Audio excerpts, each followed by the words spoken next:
Sir मेरा नाम आदित्य सिंह है। जैसे कि बेरोज़गारी की एक परिभाषा ये भी है कि किसी की योग्यता के अनुसार उसको वेतन ना भी मिल पाना। जब हम न्यूज़पेपर्स या आर्टिकल में पढ़ते हैं कि एक डोम अभी हाल का ही एक रिपोर्ट आया था कि एक डोम की भर्ती के लिए इंजीनियर्स तक ने आवेदन किए जिसकी सैलरी मात्र ₹9,000 थी। चपरासी के लिए पोस्ट ग्रेजुएट पीएचडी होल्डर्स ने किया, तो हमारा देश कहाँ जा रहा है हमें ये भी सोचना है क्योंकि जिस तरीके से बेरोज़गारी बढ़ रही है कहीं न कहीं युवाओं के लिए एक आघात-सा है। दूसरी चीज़ मेरा ये व्यक्तिगत मानना है कि शायद हम ऑटोक्रेसी की ओर बढ़ रहे हैं। जैसे अगर मैं बात करूँ तो नॉर्थ में यूएपीए लगाना, इसके अलावा आज के इतिहास में पहली बार ऐसा हुआ है कि सीबीआई वर्सेस सीबीआई आई है, आरबीआई वर्सेस गवर्नमेंट्स आए हैं। कई ऐसी सेंट्रल एजेंसीज़ हैं जो कि आपस में ही लड़ रही है। अगर मैं कहूँ तो शायद ये सत्तात्मक लोकतंत्र की ओर बढ़ रहा है। दूसरी चीज़ पहली बार इतिहास में ऐसा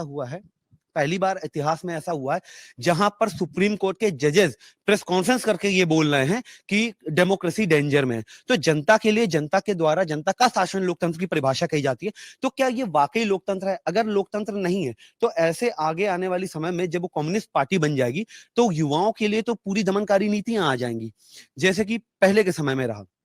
इसके अलावा और भी कई मुद्दे हैं। जैसे मैं करूं हंगर इंडेक्स पे बात करूं तो 111 रैंकिंग में हम लोग हैं। तो अगर मैं देखूं तो लगातार जिस तरीके से अभी हाल की रिपोर्ट आई थी कि 80 साल में पहली बार ऐसा हुआ है कि इनइक्वालिटी बहुत तेजी से बढ़ी है। तो अगर मैं इन मुद्दों पे बात करूं, इन बिंदुओं पे बात करूं, तो शायद मुझे वोट देने से पहले इन मुद्दों पे भी चाहिए कि कोई ऐसी सरकार आए, क्योंकि हम किसी को वोट देते हैं और उसके बाद जब वो अपने स्वार्थ के लिए दल बदल लेते हैं या किसी तरीके से बदल लेते हैं, तो वो उनका नहीं, वो उस लोकतंत्र की हत्या है। ये हमारी हत्या है कि हमने जिस विचारधारा पे आपको वोट दिया, आपने दल बदल के उस विचारधारा की हत्या कर दी। बिल्कुल ठीक जी, आपको भी थोड़ा आगे आना होगा। मेरा नाम आयशा अजमत है सर। जैसे अभी 2-3 लोगों ने भुखमरी की बात करी, हंगर इंडेक्स। सर आज सुबह की हमारे जो यूपी के सीएम हैं, मुख्यमंत्री आदित्यनाथ, उनका स्टेटमेंट है कि पाकिस्तान में लोग राशन के लिए लड़ रहे हैं और भारत में फ्री राशन मिल रहा है। तो सर जैसे भैया ने बताया अभी 111वें नंबर पे है हमारी भारत, और यहाँ अगर 80 करोड़ लोगों को फ्री में राशन मिल रहा है तो ऐसा क्यों है? सबसे बड़ा मुद्दा ये है, पाकिस्तान, नेपाल, बांग्लादेश, इन जैसे ये जो देश हैं भुखमरी के ओर बढ़ रहे होंगे, पर इनका जो नंबर है रैंकिंग में 125 जो कंट्रीज हैं उसमें हमसे ऊपर हैं। 99, 86, 97 ये इन नंबर्स पे हैं। अच्छा नहीं है फिर भी भारत से तो बेहतर है।